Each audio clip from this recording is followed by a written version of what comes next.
Moin Moin und von harten Willkommen zur Plattfunk, den Podcast ob Hoch- und ob Plattdeutsch. Moin und herzlich willkommen zu Plattfunk, dem Podcast auf Hoch- und auf Plattdeutsch. Ich bin Thorsten. Und ich bin Nikos. Und wir beide hört zum Zentrum für Niederdeutsch in Landesteil Holstein. Und wir beide gehören zum Niederdeutsch-Zentrum im Landesteil Holstein. Und das hier ist ein plattdeutscher Podcast. Also eigentlich nur so halb Plattdeutsch. Ich werde nämlich heute Hochdeutsch reden. Und damit ist die Abteilung schon ganz klar. Nikos schnackt Hochdeutsch und ich schnack Platt. Und Plattdeutscher Podcast, was heißt das jetzt? Was sind unsere Themen? Worüber reden wir so? Also das Besondere an unserem plattdeutschen Podcast ist eigentlich, dass wir nicht über Plattdouren schnacken, also nicht bloß über Plattdeutsch-Touren schnacken, sondern die Idee ist, wir schnacken über eins, über das andere Podcast auch schnacken. Nämlich über Musik, Literatur und was wir belebt haben und wo wir sind, über Kinofilme, eins. Gut. Ich glaube aber, es fängt dann doch jetzt relativ mit Plattdeutsch an, irgendwie, denn du warst ja in Italien. Ist richtig, ne? Genau, ich bin in Italien, also so, ich wäre Heffen Reismuck, so muss man da wohl sagen. Italienreise. Ja, genau, so eine Italienreise, ja, nicht ganz so prominent als die Vorbilder, aber ich bin in Italien, in Venedig bin ich Land und ich bin in Udine, weißt du, wo Udine ist? Ich habe mich das schon lange gefragt, wo eigentlich Udine ist. Ich habe keine Vorstellung. Und ich habe es aber auch noch nicht im Atlas nachgeguckt. Das drückt sich doch super, denn ich habe mir hier schon so ein bisschen was rechtlich, um die mal zu vertellen, wo Udine ist. Also so, du fliegst Nordosten in Italien. Mhm. So, ja. Venedig, 16. Habe ich schon mal, ja, kann ich mir vorstellen, wie das so aussieht. Grob gehört. Und dann landest du in Venedig und geist aber nicht ob Woda, sondern du stehst in ein Auto und fährst erstmal 1,5 Stunden Richtung Slowenien. Mhm. Und dort liegt Udine. Und das ist so ein Lüttestadt. Hast du denn von der Flut in Venedig was mitbekommen? Überhaupt gar nichts. Okay. Und dann sind wir in Udine jetzt. Ja? Genau, also wir sind in Udine und der hat mich dort von Flughafen abgeholt, also richtig mit so einem Schild, Herr Börnsen, genau, und ich bin dann dahin fort worden. Und dann hätte er dort einen Dritten gegeben. Und was war das jetzt? Also, du wurdest abgeholt vom Reiseveranstalter? Ja, fast kann man eigentlich sagen. Also so, denn die Organisation von Soons, und das ist die Norm von der ganzen Veranstaltung von Soons, ist eigentlich fast so was als ein Reiseveranstalter, der hat fertig Freiwillige, die dort all an mitwirken dort. Und was war das jetzt für ein Treffen? Genau, da bin ich hocken bleiben. Was wäre das eigentlich für ein Treffen? Das sind Leute, Sprochen in Europa, die von Minderheiten oder in bestimmte Regionen schnackt wird. Also für uns ist Plattdeutsch, das ist eben eine Region, wo das schnackt wird. Gibt aber auch eben Minderheitensprochen, zum Beispiel die Basken, die haben mitgemacht, oder Korsen und Sarden und die haben mitgemacht. Also Leute aus allen Teilen Europas waren dabei. Ja, kann man sagen. Also so das nördlichste, glaube ich, wären die Färöerinseln. Also so da hätte es Leute gegeben, die von dort kommt. Und das südlichste, das ist echt ganz schön schwer zu sagen. Vielleicht Korsika? Und die haben sich dann da alle getroffen in Udine. Soons, was heißt das? Soons ist einfach so, das ist ein Eigennorm und oder vielleicht so können, aber dann kenne ich den nicht. Das ist im Grunde so was als Eurovision, bloß für Leute gesprochen. Ja. Also das heißt, es wird gesungen? Ja. Zuallererst war gesungen. In kleinen Sprachen. Genau, in kleinen Sprachen. Und das ist eben das Coole, wie das, also so wie Eurovision ist ja so, jeder singt auf Englisch. So, und im Grunde ist die ganze Spannung früher hast du das angekriegt, damit du einmal im Leben Finnisch hörst oder so. Ne? Also, das wäre der ganz große Act.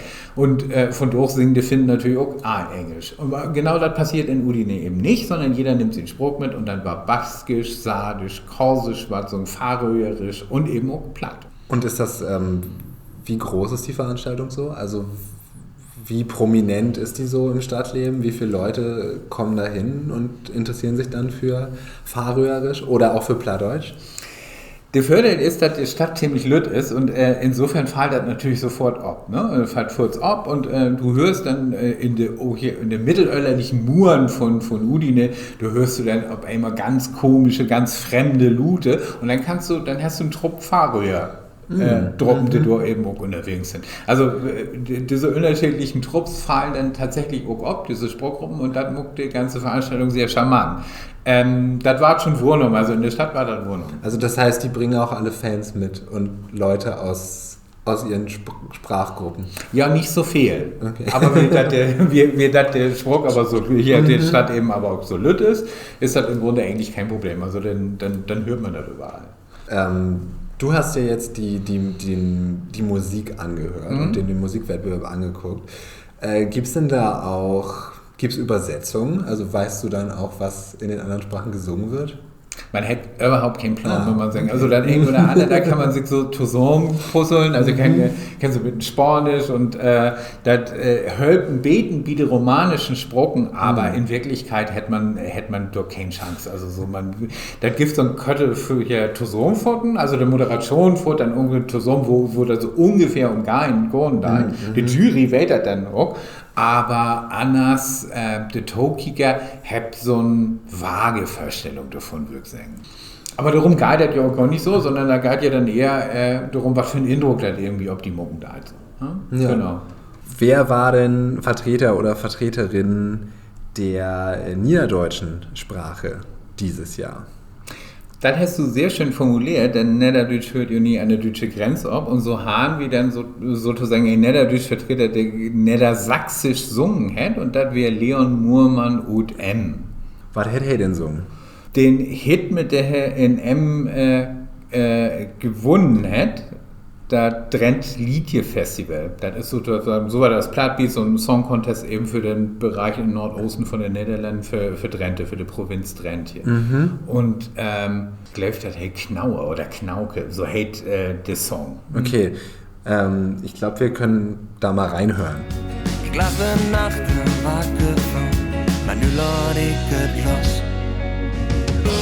Oh, wat is het mooi dat ik het anders doe. Dat ik mijn tijd verklooi en word het als een koe. Een onbewandeld pad spreekt mij het meeste aan. Oh, laat mij maar knooien. Ik knooi wel aan.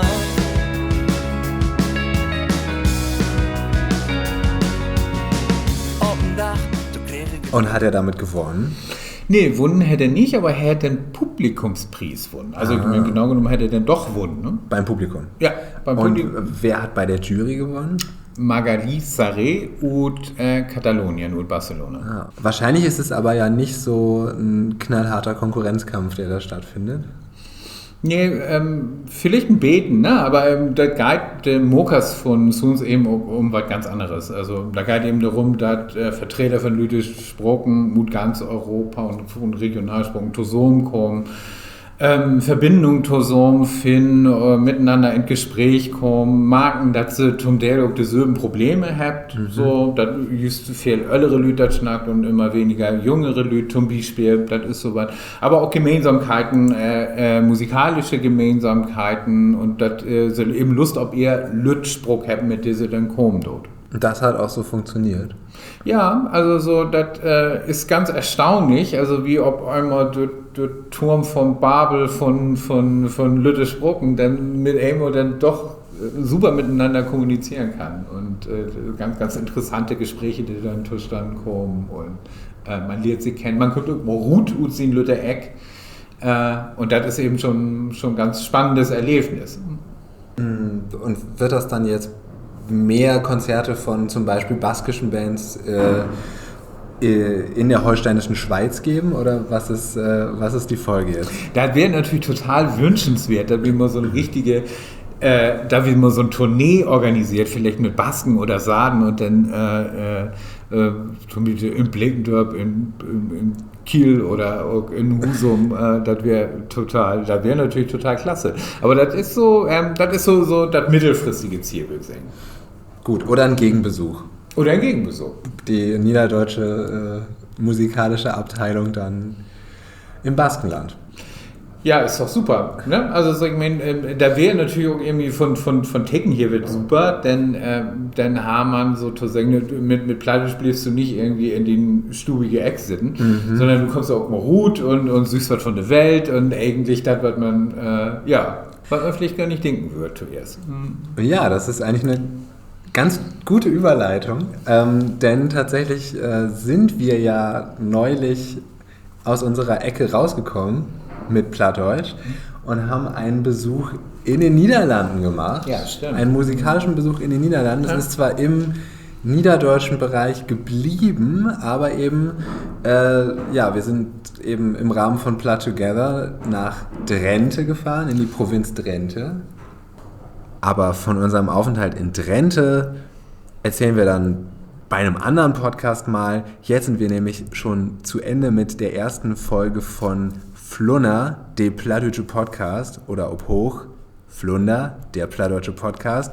Und wie immer wollen wir diesen Podcast abschließen mit einem Gedicht von wem sonst als Klaus Groth. Hoch oder platt, dröch oder natt, Bär oder Wien, groff oder fien, aber echt muddert sien. Tschüss. Tschüss.